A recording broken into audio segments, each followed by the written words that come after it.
आज खरं सरकारने ओला दुष्काळाची घोषणा केली पाहिजे।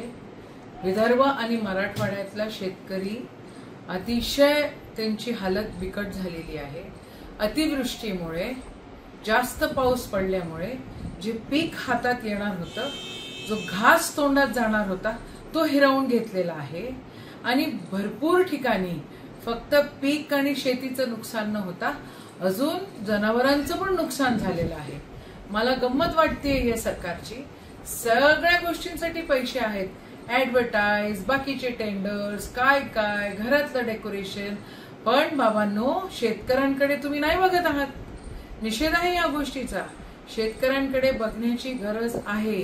आज ओला दुष्काळाची मागणी त्या ठिकाणी आम्ही करतोय आणि ओला दुष्काळ या ठिकाणी डिक्लेअर झाला पाहिजे। त्या शेतकऱ्यांना सगळ्यांना काही ना काही अनुदान मिळालं पाहिजे आणि सफिशियंट असेल अनुदान असं मिळालं पाहिजे, अशी आमची मागणी आहे।